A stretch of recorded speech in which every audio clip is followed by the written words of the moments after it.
somos el segundo país a nivel mundial que más horas está en sus redes sociales. Permanecemos 4 horas al día en redes sociales, entonces tenemos que darle un valor más agregado al contenido que estamos dando. Yo creo que nos levantamos redes sociales.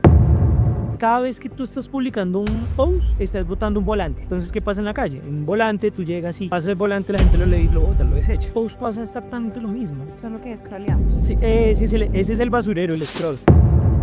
No hay mejor marketero que el señor de la tienda. El señor de la tienda tiene N.000 productos, te cuadra los productos de tal manera que los venda. Creo que esa es la mejor manera de hacer conexión, ¿sí? Y pregúntale a él, él no sabe nada de marketing. Él piensa que no sabe nada de marketing. Juli, ¿cómo podemos vender sin vender? Por ejemplo, la Operación Mayo, que es una vaina brutalísima, que es un soldado que lleva un oso y al final le pone un radio del ejército para llevárselo a la abuela y decirle feliz día mamá. Ahí te están vendiendo sin vender. No es lo mismo decir, qué pereza, deja de tener la toalla tirada en el baño, qué pereza tú, pero cambiémosle, démosle otro sentido. Qué rico sería tirar la toalla en la playa. Cambia contexto y sigue siendo la misma situación.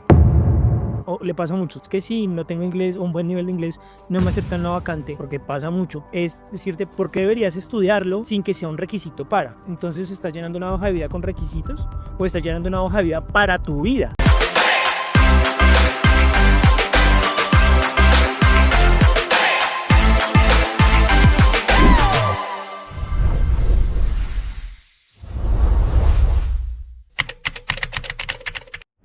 Hola, soy Viviana y hoy en Adentro tenemos a un creador, a un empresario, Julián Guatavita. Julián, ¿cómo estás? Hola, gracias por la invitación. Bueno, creador y empresario, Y docente. estamos ahí dándole. O sea, no ha sido fácil, pero ahí le vamos dando. Bueno, y me faltó decir, es CEO de la agencia de marketing Barbarroja. Barbarroja Agency, sí. Somos pequeños. Bueno, no sé cuándo se va a ver este podcast, pero en ese momento la creamos en noviembre, entonces llevamos 7 meses. Estamos apenas. Pero vamos bien, vamos avanzando. Oye, Juli, quiero que nos cuentes un poquito quién es Julián y qué tiene adentro Julián. Bueno, yo creo que tiene hambre, ¿sí? Y tiene hambre de ganarse una marca grande, de ganarse una marca que realmente tenga un propósito. Porque, digamos, hemos estado en varias licitaciones y siempre le decimos a nuestro cliente, nuestra campaña está basada en un primer cliente. ¿Y cuál es ese primer cliente? Ese que quiera realmente apostarle a ese junior de agencia que no tiene experiencia, pero tiene ganas de comerse el mundo. Yo creo que esa es como la parte más fuerte de adentro. Y también creo que es un aprendizaje constante. Yo creí sabérmelas todas y no es así. En este mundo yo creo que cada vez me estoy dando cuenta que no sé nada. Sí. O sea, yo soy docente y pues tú en docente dices, no, es el profe sabe, pero no sé nada. O sea, cada vez me doy cuenta que no sé nada. Y me estoy dando cuenta también que las personas saben mucho más de otras cosas que tú quisieras saber. Entonces ahí, eso lo valoro un montón. ¿Qué es eso que tienes que tú dices como tengo que dar el siguiente paso? Esto que tengo no me basta, tengo que dar el siguiente Bueno, paso. yo creo que siempre ha sido de siguientes pasos. Yo me prometí que antes de los 30 años tenía que tener apartamento, mi maestría y mi carro. Ok. Ya lo logré. Y eso está chévere. Pero yo siempre he sido fan de las deudas. Y no sé por qué creo que la gente, no, pero es que ¿por qué tener deudas? Pero el día que yo termine de pagar una deuda, digo, ¿y ahora qué? Y creo que lo mismo le pasa a las personas cuando terminan una carrera y dicen, ¿y ahora qué? El bachiller dice, bueno, voy a estudiar mi carrera. ¿Y ahora qué? ¿Sí? Y creo que uno debe tener siempre esa hambre. Ahorita estamos con un proyecto que es la agencia. Y yo siempre digo, bueno, ¿y si la agencia no da qué? ¿O si da qué? Entonces como que es bastante fuerte, por así decirlo, porque ese ahora que no es de superación, sino también es de frustración, también es de decirle, pucha, la embarraste, o no, te diste cuenta que no era lo tuyo. Sí, como pasan muchas personas, hay personas que han estudiado hasta 5 carreras y siguen diciendo, esto todavía no es lo mío. Pero yo siento también que sería como el tema de que no nos permitimos disfrutar el presente, porque no estamos disfrutando el presente, porque estamos pensando en ¿y el ahora qué? O sea, si finalizo mi carrera, porque a mí me pasó, estudié la maestría y dije, miércoles, ahora tengo que estudiar inglés, porque si le aplico a tales vacantes no me voy a postular porque están pidiendo inglés. Obvio, yo lo quiero hacer porque yo quiero estudiar idiomas, ¿sí? Pero ese mismo pensamiento también yo lo tenía. Pero yo creo que no es como, bueno, en ese campo que pones que ahora necesito inglés para esto o para lo otro, es un requisito. Sí. O sea, tú lo estás viendo como un requisito, no lo estás viendo como algo importante para tu vida. Aunque a mí me gusta, o sea, yo siempre he querido aprender idiomas, sino que puse como un ejemplo de, bueno, estudio la maestría o bueno, no sé, ahora me toca estudiar un doctorado. Uf, ok, qué nivel. Sí, Sí, sí. porque es lo siguiente. Ajá, ajá. Sí, pero yo siento que cuando uno comienza a ponerse como esos pequeños retos de decir, o le pasa a muchos, que si no tengo inglés o un buen nivel de inglés, no me aceptan la vacante, porque pasa mucho, es decirte por qué deberías estudiarlo sin que sea un requisito para. Entonces, ¿estás llenando una hoja de vida con requisitos o estás llenando una hoja de vida para tu vida? Creo que ahí es donde está realmente el punto. Sí, que es diferente. ¿Sí? Es diferente. Por ejemplo, yo decía como aprendamos un idioma cualquiera. Entonces, si me quiero ir a Francia, por ejemplo, a pasear, pues aprendamos francés, ¿sí? O vamos a Italia, aprendamos italiano. Claro, va a ser un tema complejo, pero al final es porque necesitas ir a disfrutar tu vida. Es, Ese realmente es, creo que el tema de la hoja de vida está mal diseñado, pero creo que realmente esa es tu hoja de ruta, de camino, que hagas las cosas por hacer y no porque te toca, no porque un requisito, porque cuando es un requisito tú dices, sí. los graduados, te falta inglés, "Mm", y comenzamos a tener como ¿Cuántos están padeciendo ahorita por el inglés? exacto, ahorita cuánto están padeciendo por el inglés o cuánto están padeciendo ahorita con el tema de las prácticas.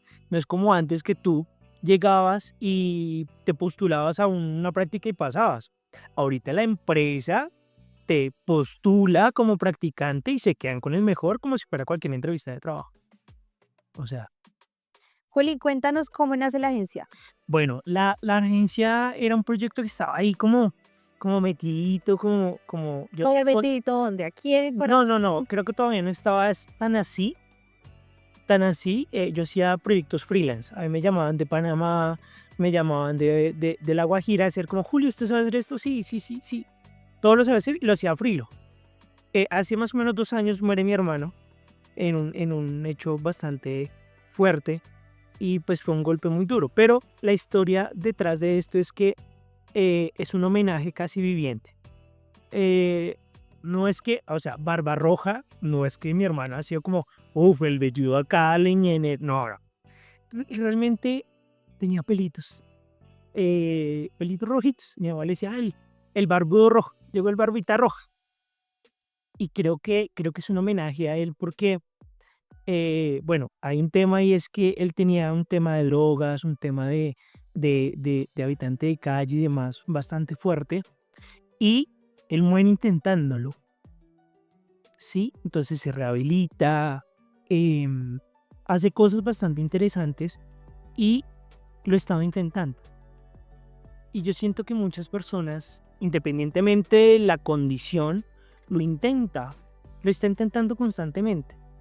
Y eso es un homenaje evidente. Acá, en este momento, Barbarroja lo está intentando.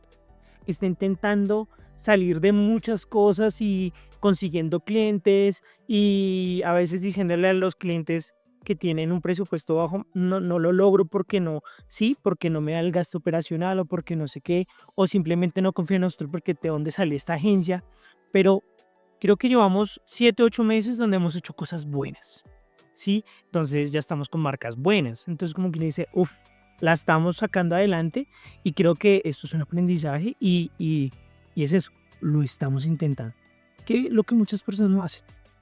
Sí, es cierto. Oye, Juli, muy bonita esa historia y siento que aparte de que le dejas como un legado y estás acompañando lo que tu hermano estaba intentando, ¿cómo la agencia puede crear un vínculo con las personas o con los clientes? Yo creo que no es la agencia, o sea, creo que son las marcas que trabajarían para la agencia, o bueno, nosotros trabajamos para las marcas.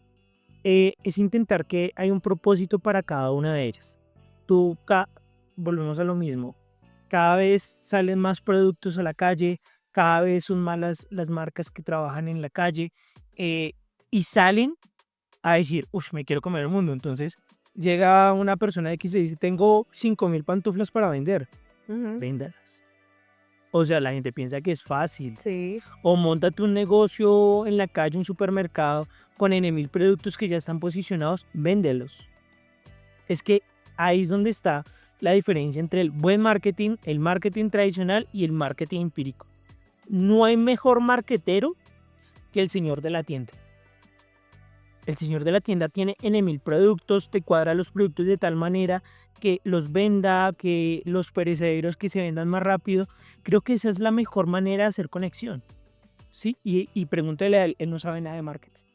Él piensa que no sabe nada de marketing, Ujú. Pero lo hace. pero lo hace toda la vida y es increíble. Se levanta a las 2 de la mañana para ir a Bastos, surtir su Su local. local, vuelve, vende sus productos y así lo hace a cada rato.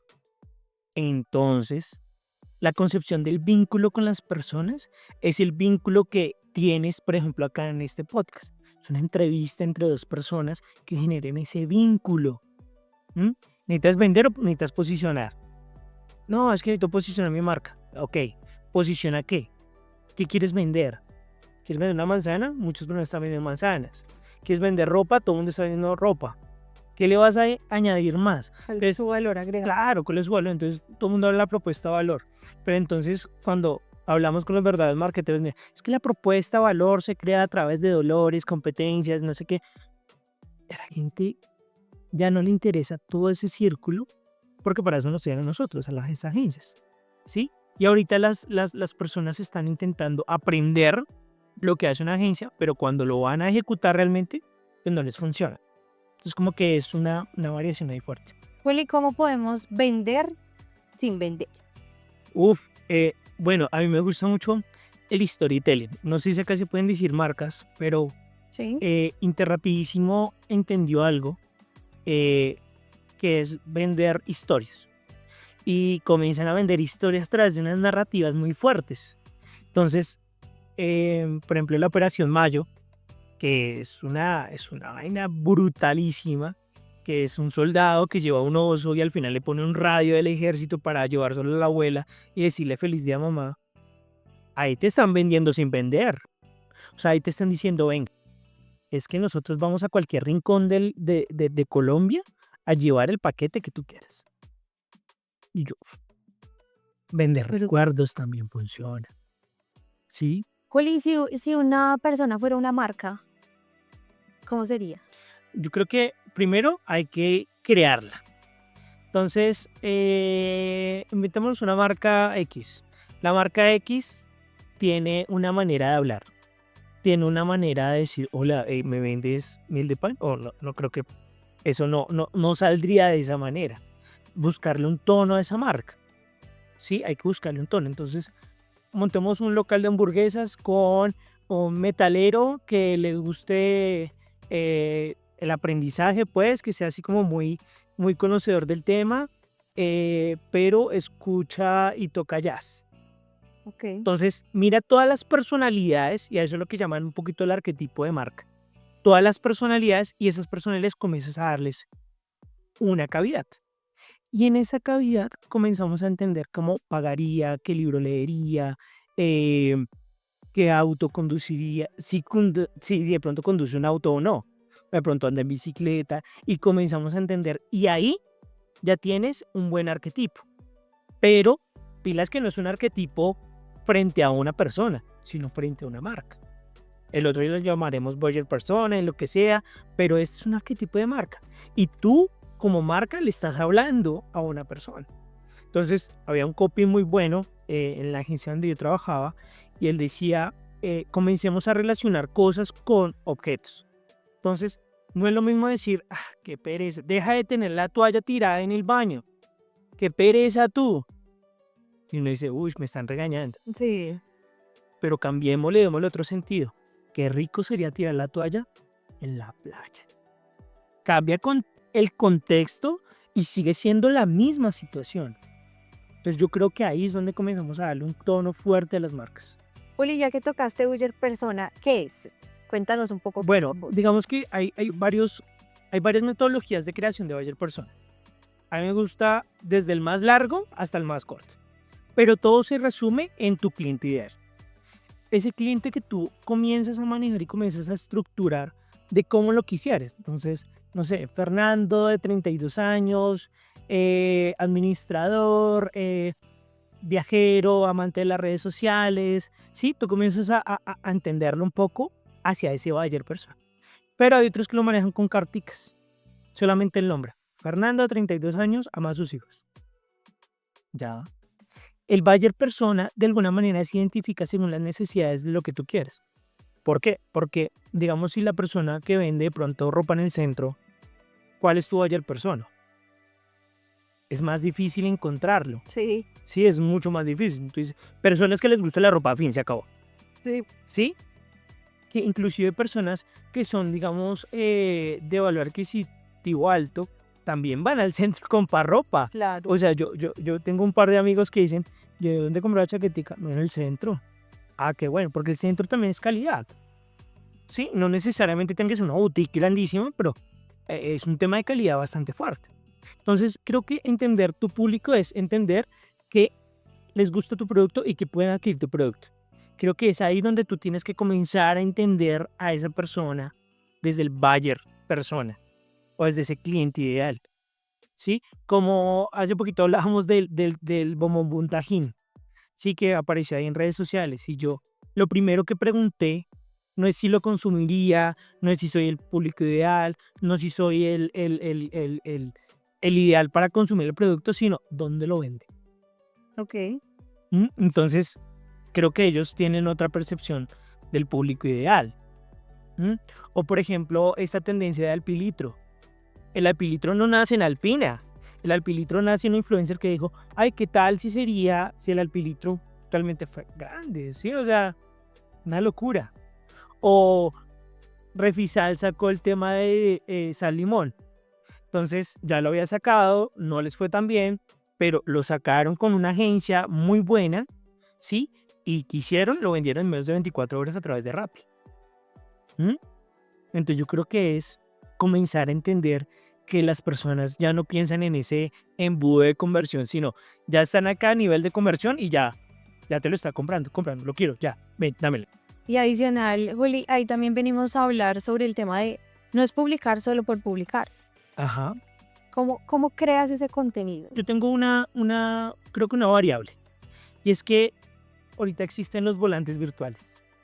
Y el volante virtual se está convirtiendo en ese post virtual.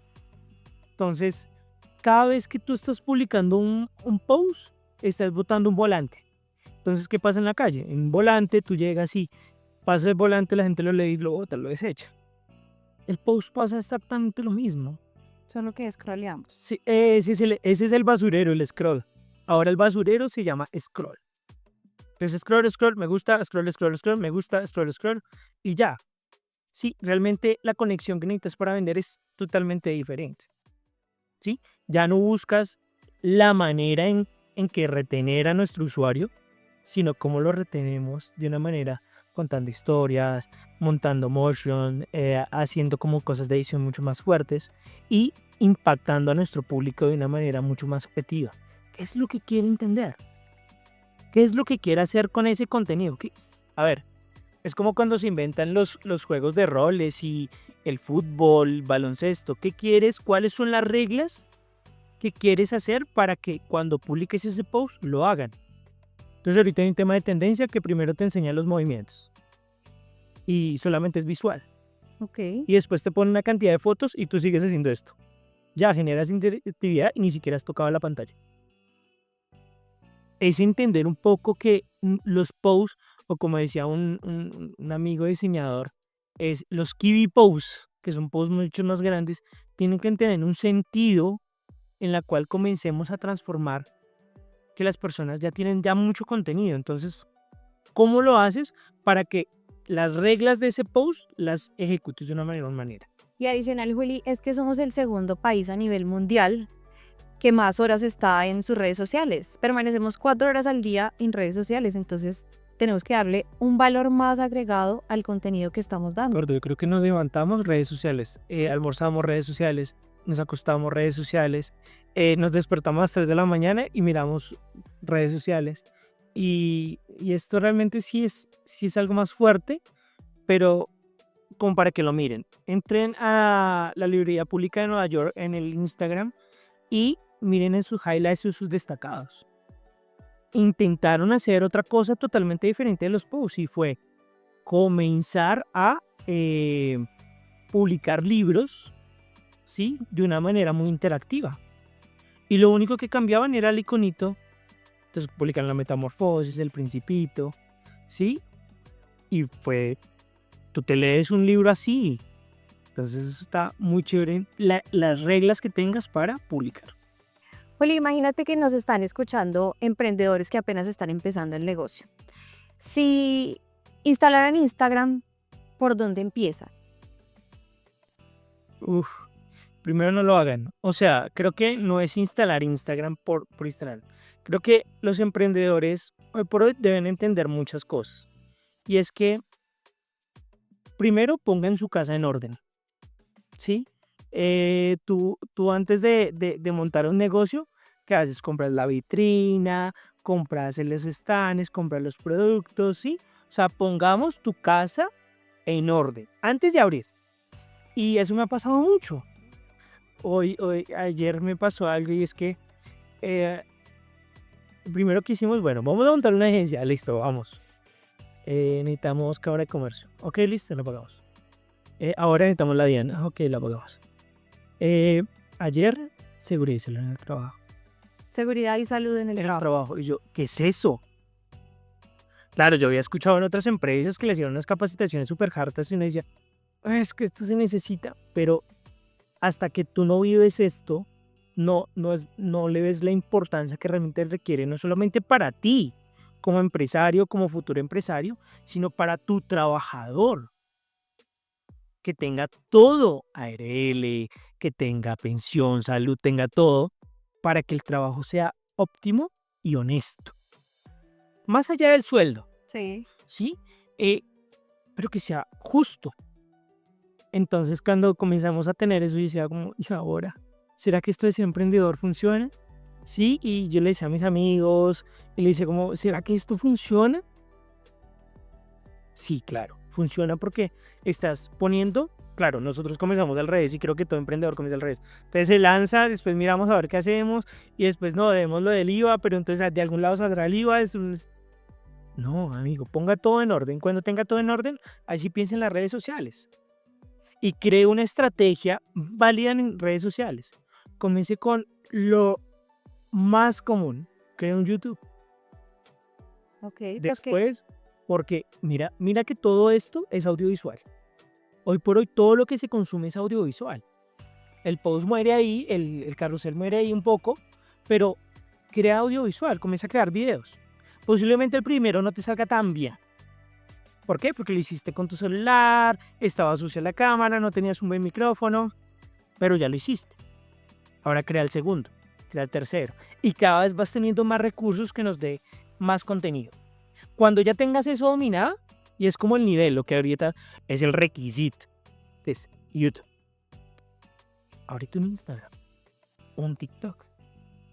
Ya tienes dominada la parte de hacer videos. Ahora domina la parte de comenzar a entender la intención de cada red social. ¿cómo podríamos ahí convertir el marketing más humanizado, Yo creo que el marketing siempre está humanizado. pero no tan automático? Lo que pasa es que ahorita está más automatizado. Ujú. Es que es devolvernos un poco a la era de la humanización, a la era de contar historias. A ver, yo no estoy en contra de las herramientas digitales ni tampoco de las IAs, pero las IAs es una herramienta interesante para el emprendedor. O sea, tú puedes hacer un logo en 3 segundos, puedes editar un video rapidísimo, o ya si ya tienes un fragmento de tu podcast, por ejemplo, lo metes en una guía y te dice cuáles son los puntos más fuertes que se pueden volver virales. Utiliza esas herramientas. Creo que no es volverlo más humanos. Creo que lo que entendemos que se vuelva más humano es cómo estás creando el contenido. Y ahí es donde comienza a transformarse realmente esa humanización. Pero las herramientas digitales sí o sí deben estar. La IA está para eso. La IA cada vez construye cosas más fuertes y más humanizadas. ¿Para qué? Para que tengamos más... Pídele a ChatGPT, por favor, sé mi entrenador personal y actúa como, no sé, Fausto Murillo, que es un influencer de ejercicio. Hola, voy a ser tu Fausto Murillo de la IA. Mm, ¡Ay, qué buenísimo! ya tengo Y cuadritos. te motiva y te hace. Y ahorita los jóvenes confían más en una IA que en una persona. Entonces comenzamos a entender que vamos para allá y eso es lo que tienen que hacer, confiar en la IA. Confiemos en la IA. No todo se lo dejemos a la IA, sino utilicémoslos como las herramientas. Herramientas que te pueden servir para que tu negocio sea más óptimo, más humanizado, tengas más recursos de donde pensar también, ¿sí? Y comenzar a entender.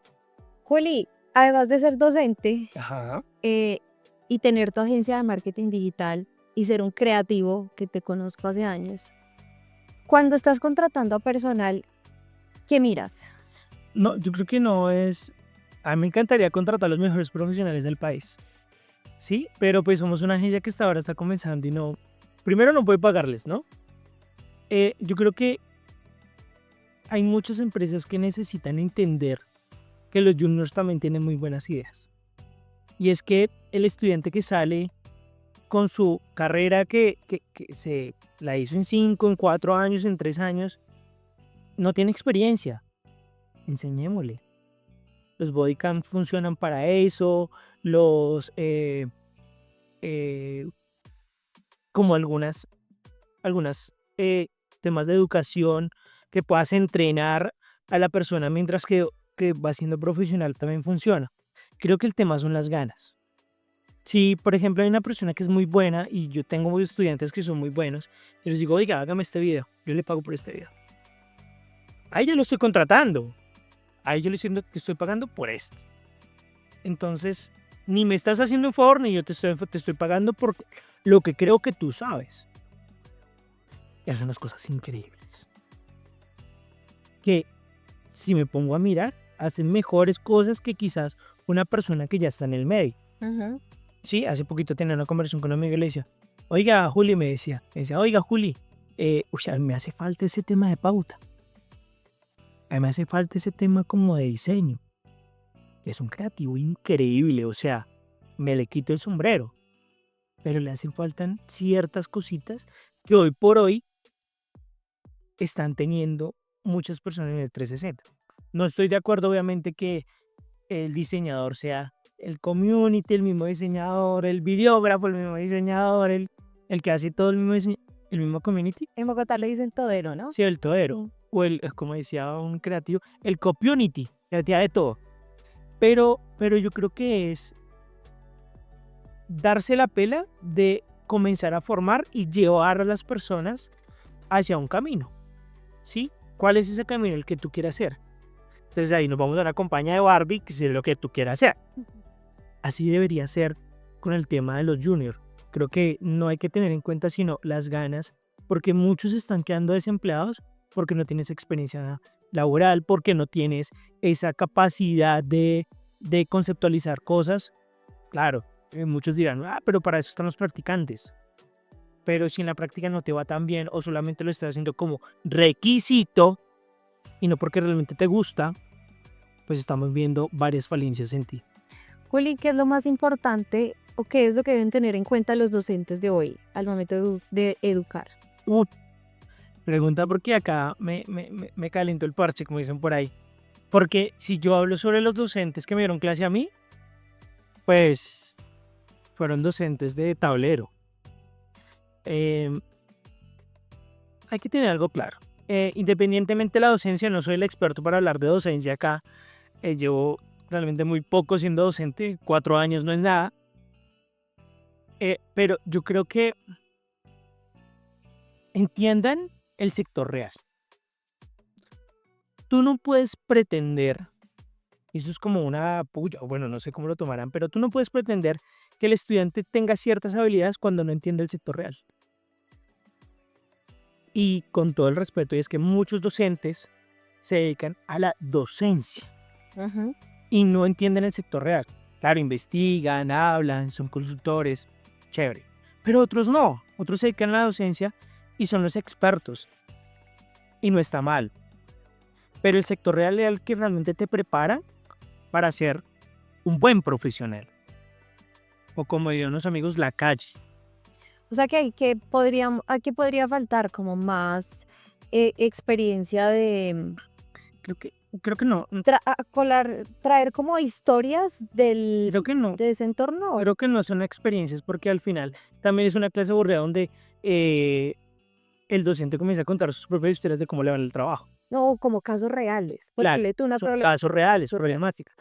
Digamos, en la universidad donde yo estoy actualmente, creé el primer festival publicitario. Y en ese primer festival publicitario los puse a entender brief de una manera real. Tome, esto es un brief, ya lo han visto en clase claramente, pero entenderse y foguearse, como lo hacen en Cannes, como lo hacen en El Dorado, como sí, como este tipo de festivales, fue interesante porque ellos también entendieron cuál era la lógica al final de montarse en un sector real. Ahora, un brief te lo bota un cliente todos los días. Un brief te hace que tú hagas una campaña diferente. Ellos también deben estar garantizados de que un brief lo pueden manejar desde un sector real. Muchos de mis compañeros, claramente, docentes, trabajan en el sector real, pero hay otras escuelas de aprendizaje donde no. Por eso cuando tú haces actualizaciones como un diplomado en creatividad, no sé qué, es gente real, gente del sector real que es como unos tesos. Sí, hace poquito me hice un diplomado en planeación estratégica, me lo dio gente del sector real, que son planners, directores de agencias muy buenos. Entonces ahí tú entiendes que la labor docente no se equivale a ser docente, sino a entender al estudiante de otra manera, de otra perspectiva. Y es como tú comienzas a tener esas charlas con esos estudiantes y comienzas a sacarles unas cosas X, ¿sí? Si tú pudieras enseñar una sola cosa en el mundo, ¿qué sería? Uf, una sola cosa. Vamos a un corte. No, yo creo que no es enseñar una sola cosa, a pensar diferente, ¿sí? Creo que no puedo decir que soy el más exitoso, pero mi tía y mi mamá me siguen en redes sociales y eso para mí ya es ganancia, ¿sí? Y me siguen 735 personas. Llena este espacio con 735 personas, son muchas personas. Creo que es pensar diferente. Pensar de que no te quedaste en lo mismo, en ese cubo de quiero un trabajo y me quiero pensionar y ya después disfrutar la pensión. Yo pensaba hace unos 3 años atrás, decía que a los 40 años me quería pensionar. Vamos a ver si lo logro, me quedan 7. ¿Sí? Es pensar diferente. Ya cumplí, ¿dónde meter la cabeza? Hablando muy coloquialmente. Ahora quiero crear empresa para que a los 40 años pueda decir, puedo generar empleo, puedo hacer que personas hagan diferente. Inclusive el tema de la educación está implícito en la agencia, porque lo que quiero hacer en la agencia es crear cursos de actualización para profesionales. Eso lo quiero hacer. No está el proyecto, es un spoiler. Pero lo que voy a hacer con gente del sector real que es muy tesa, ¿sí? Que es inclusive mucho más tesa que yo. Porque yo no me creo teso. Tú me dices, es que tú eres bueno, tú no sé qué. Pero hoy me doy cuenta que soy ese pequeño eslabón en una cadena grandísima de la industria. Pero ahí me voy metiendo, ahí me voy metiendo, ahí me voy metiendo. Soy el repuesto de segunda, como dicen por ahí. El que todavía no soy de primera, pero lo voy a llegar a hacer. Pero ahí vas. Lo voy a llegar a hacer. O sea, Sí. que Barbarroja se convierta en una agencia independiente grande que esté en las primeras 10. Nos vamos a demorar un poquito o nos vamos a demorar mucho, pues lo vamos a hacer. Eso sí tenlo claro. Juli, para ir cerrando, ¿qué sientes tú que es trabajar desde adentro? Yo creo que trabajar desde adentro es trabajar con un propósito. Tú no puedes levantarte en la mañana y decir, me tomo un vaso de agua porque esto me hace bien.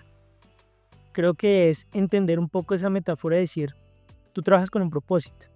Muchas personas había una persona que decía que el millonario era millonario porque se levantaba a las 5 de la mañana, iba al gimnasio, se hacía su lavado de agua con hielo, iba a trabajar, comía fitness, y hacía toda una rutina y por eso era millonario. pero la señora de la esquina que se levanta en sus tintos todas las mañanas, se levanta a las 3 de la mañana, bueno, omite el gimnasio claramente de pronto, pero se levanta a las 3 y se acuesta súper tarde. Y la persona no es millonaria. Creo que es como trabajar con un propósito. ¿Cuál es ese propósito que te haces para tener cosas grandiosas para tu vida y para ti? Porque tu vida está tu familia, están tus amigos, y para ti, ¿qué tienes? Muchas personas tienen muchos lujos, tienen muchas cosas, pero tú, ¿qué tienes como persona? Sí, ¿Mm? es cierto. Entonces, creo que es, creo que es un equilibrio que muchos esperamos encontrar. Creo que yo no puedo decir, lo encuentro desde adentro de mi ser, porque a veces me frustro y antes pensaba que la frustración también estaba mal. La frustración es lo más buenísimo que me va a dar en la vida. Y es que me caigo y digo, uff, duele, pero me levanto y la lucho y la hago. Y vamos con todo. Y vamos con toda. Oye, Juli, a ti gracias. No, a ti. Gracias a ustedes por ver este episodio y bueno, nos vemos en otro episodio más de Adentro. Gracias. Pero yo creo que hay algo muy que me llevó muy de la mano, es que todo el mundo me veía en la televisión. Mi mamá siempre quiso que yo estuviera en la televisión, en la radio y demás. Terminé en la publicidad por, por, por oportunidad. Eh, Muchos de mis jefes entendieron que mi propósito de pronto no estaba en esa agencia o no estaba haciendo cosas mucho más grandes. Eh, y siento que este es el camino más importante para comenzar a transformar cosas. Como reflexión, creo que la reflexión más grande que me llevo es: no pienses en grande cuando todavía eres pequeño. Claro, uno le dicen piensa en grande, sé grande. No, creo que tú debes aprender ciertas cosas y llevarnos por ese camino. Creo que ese es como la mejor reflexión. Comienza pequeño, pero pilas, no te quedes siendo pequeño. Aprendes, creces. Y así yo creo que es como ser grande o aprender a ser grande.